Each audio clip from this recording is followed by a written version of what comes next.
Halo semua, nama saya Lara. Selamat datang di channel YouTube ini.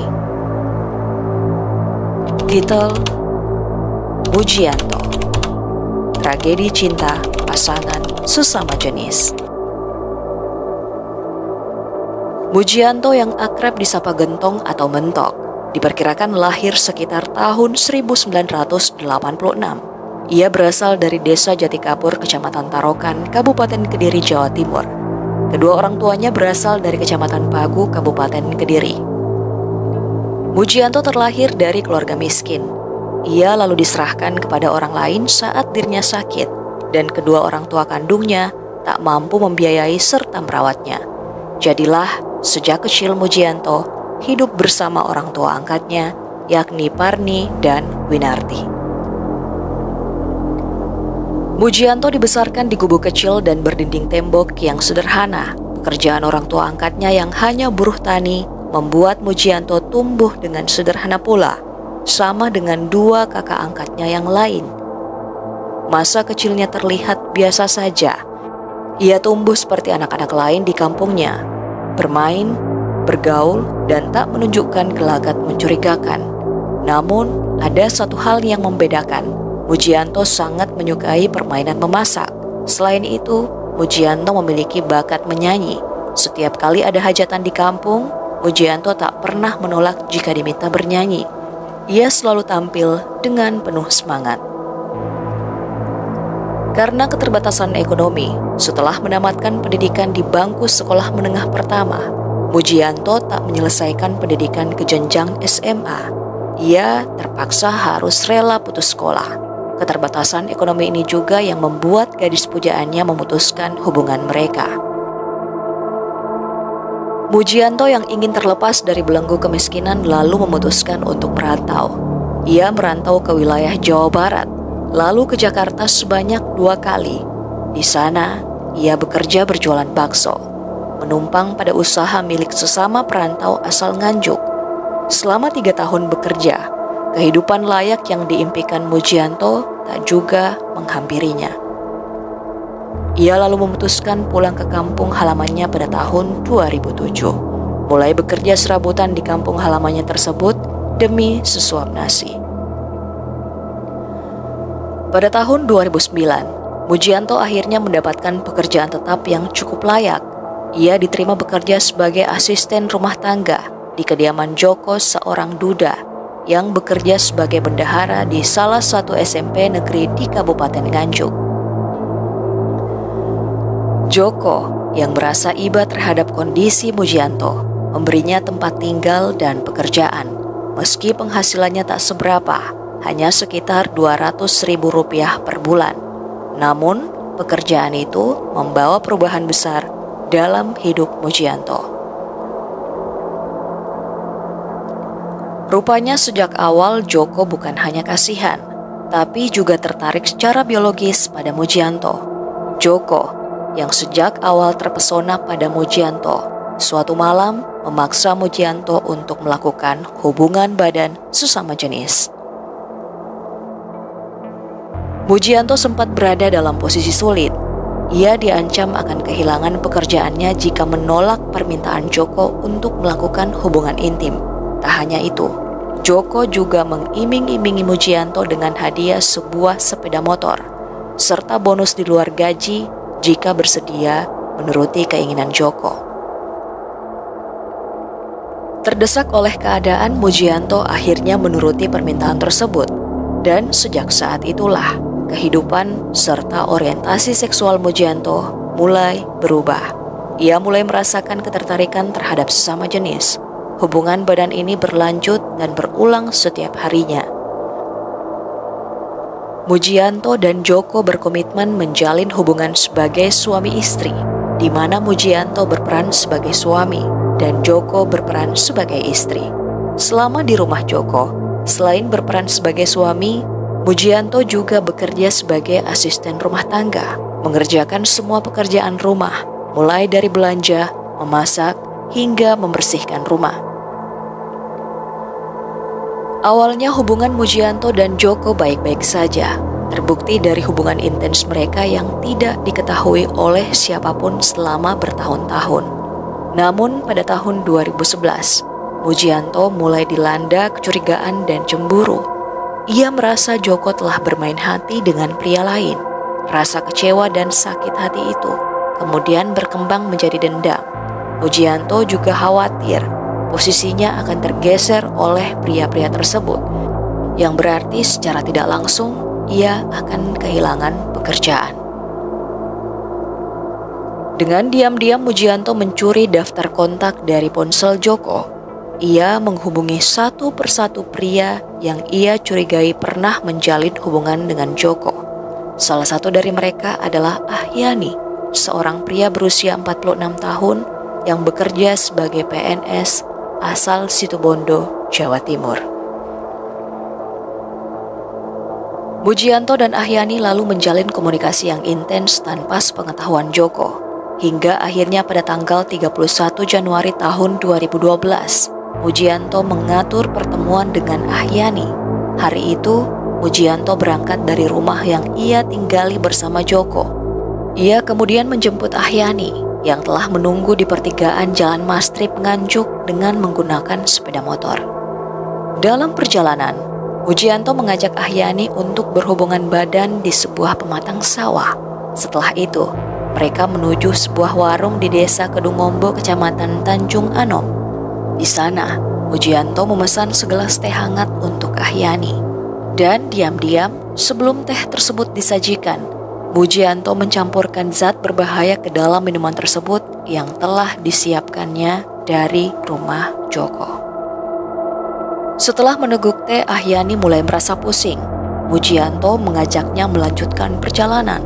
Namun karena kondisi Ahyani semakin memburuk, Mujianto memutuskan untuk berhenti di rumah seorang warga berusia 60 tahun yang berada di Desa Getas, Kecamatan Tanjung Anom.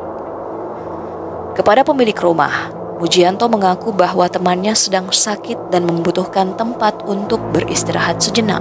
Pemilik rumah yang tidak menaruh curiga lantas mengizinkan mereka beristirahat. Ahyani kemudian ditidurkan di dalam rumah dan tubuhnya diolesi balsem. Namun, kondisi Ahyani justru semakin melemah.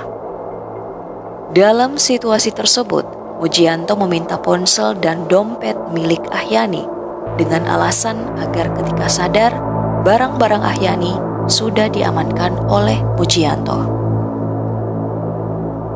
Saat Ahyani menyerahkan dompet dan ponselnya, Mujianto berpura-pura keluar untuk menghubungi keluarga Ahyani.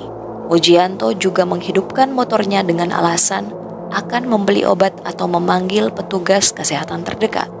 Namun, rupanya itu hanyalah alasan Mujianto, karena sejak saat itu ia tidak pernah kembali. Melihat kondisi Ahyani yang kritis, pemilik rumah bersama warga lainnya akhirnya membawa Ahyani ke rumah sakit. Sayangnya, nyawa Ahyani tidak berhasil diselamatkan. Pemilik rumah dan warga sekitar lalu melakukan pencarian mengenai siapa Ahyani dan Mujiono. Mereka berhasil mengetahui Ahyani, namun tidak dengan Mujiono, sebab ia bukanlah warga sekitar dan tak ada yang mengenalinya kecuali Ahyani. Kerabat Ahyani pun tidak ada yang mengenali Mujianto sesuai dengan deskripsi ciri-ciri yang disebutkan oleh warga. Bahkan saat akan dilakukan otopsi karena petugas rumah sakit mencurigai ada yang tidak beres dengan meninggalnya Ahyani, pihak keluarga menolak otopsi tersebut. Karena penghilangan nyawa pertamanya lolos dari jeratan hukum dan tidak diketahui oleh siapapun, sejak saat itu Mujianto terus melakukan tindakan penghilangan nyawa. Metodenya selalu sama. Ia menghubungi pria yang pernah dikencani Joko dengan cara mencurinya melalui ponsel Joko. Menggunakan nama samaran, ia lalu berkomunikasi dengan pria-pria tersebut. Hanya butuh waktu seminggu setelah berkenalan, Mujianto akan mengajak pria tersebut untuk bertemu dengan berbagai iming-iming. Tak jarang, ia menjanjikan akan memfasilitasi para pria tersebut agar mau berhubungan dengannya. Ketika para pria tersebut setuju untuk bertemu dengannya, Mujianto akan mengajak mereka jalan-jalan menggunakan sepeda motor milik Joko. Di tengah perjalanan saat akan pulang, para pria tersebut diajak untuk singgah makan di warung, tanpa mereka tahu minuman mereka telah dicampur dengan zat yang berbahaya. Dan tragisnya, beberapa di antara mereka dibuang begitu saja saat tak sadarkan diri setelah disetubuhi di sejumlah tempat berbeda, yakni toilet SPBU, WC umum, kamar mandi warung, dan kamar mandi musola. Mujianto terus melakukan aksinya tanpa merasa takut.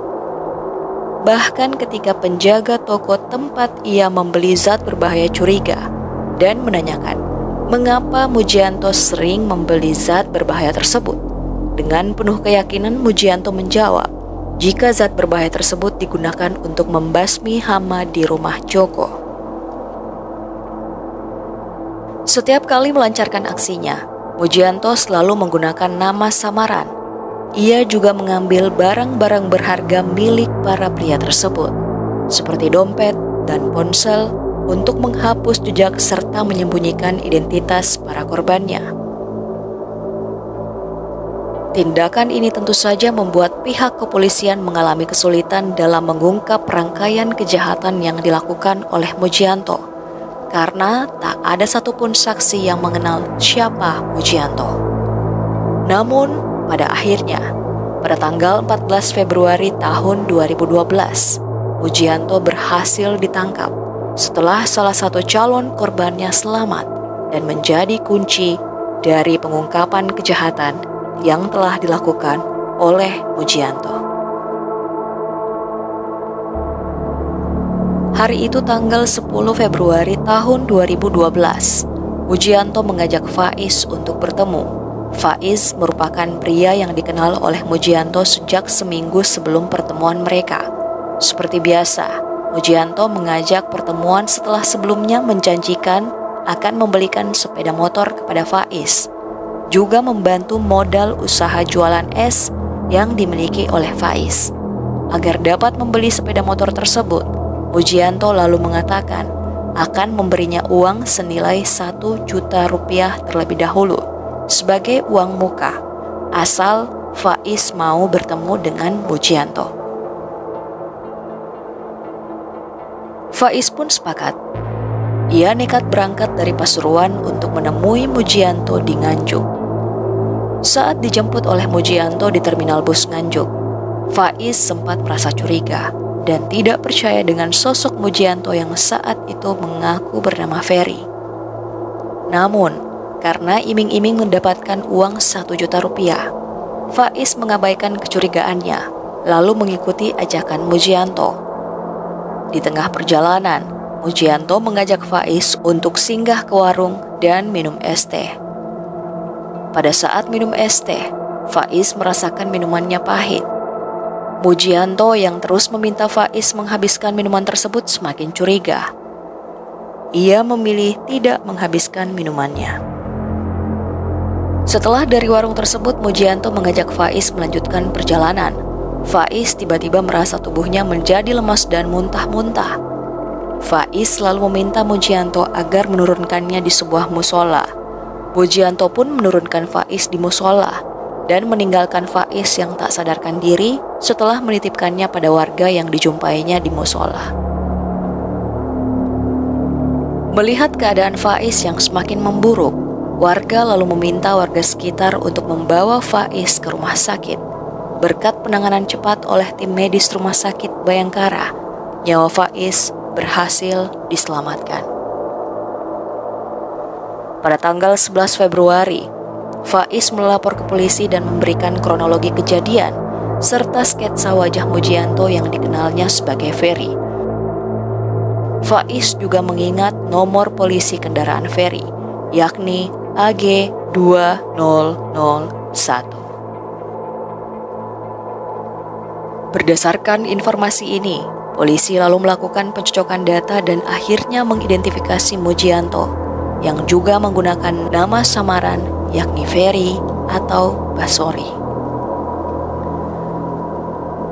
Mujianto akhirnya ditangkap di rumah Joko Supriyanto di Desa Sonopati, Kecamatan Berbek, Nganjuk pada malam hari tanggal 14 Februari.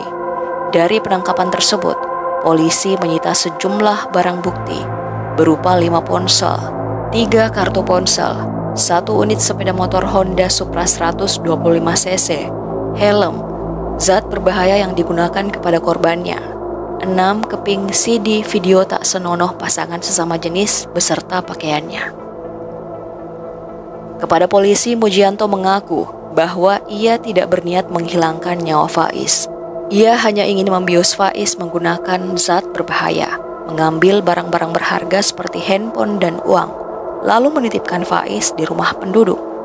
Mujianto menjelaskan bahwa motif utamanya adalah cemburu dan sakit hati karena Faiz dekat dengan Joko Supriyanto, majikan sekaligus sosok yang diakui Mujianto sebagai kekasihnya.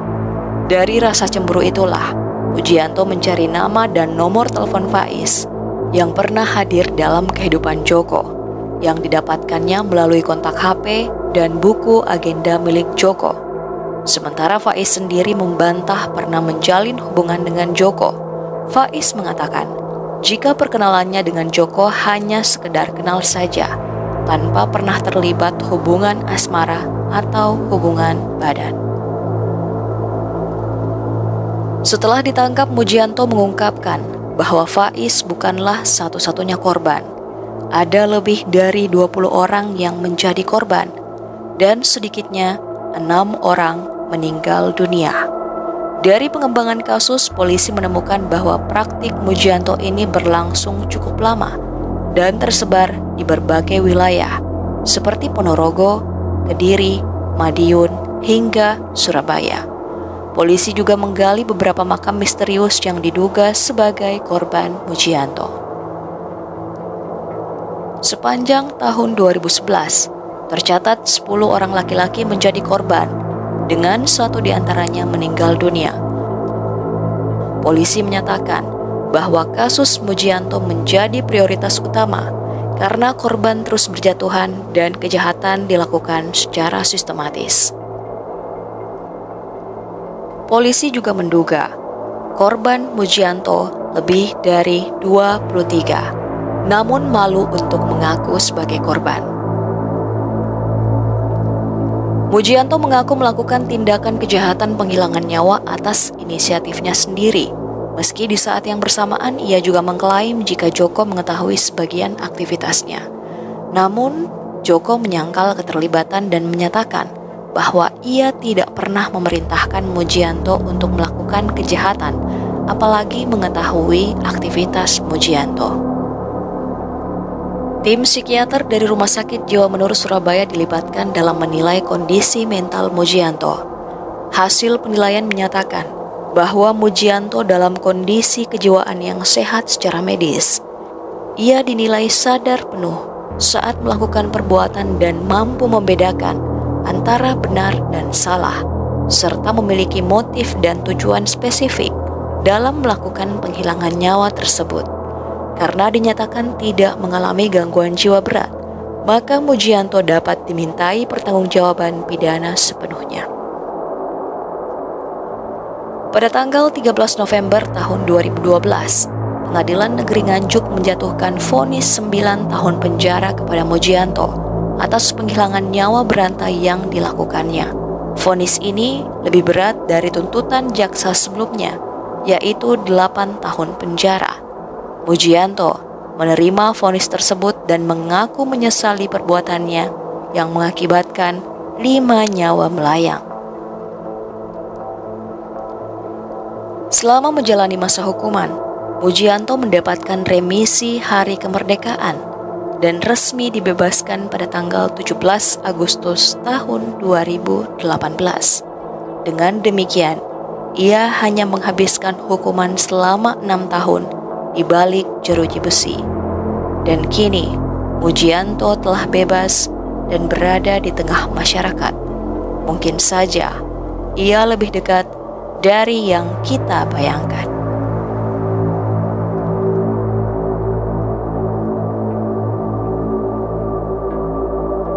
Sampai bertemu kembali di kisah-kisah berikutnya. Tetaplah di channel ini.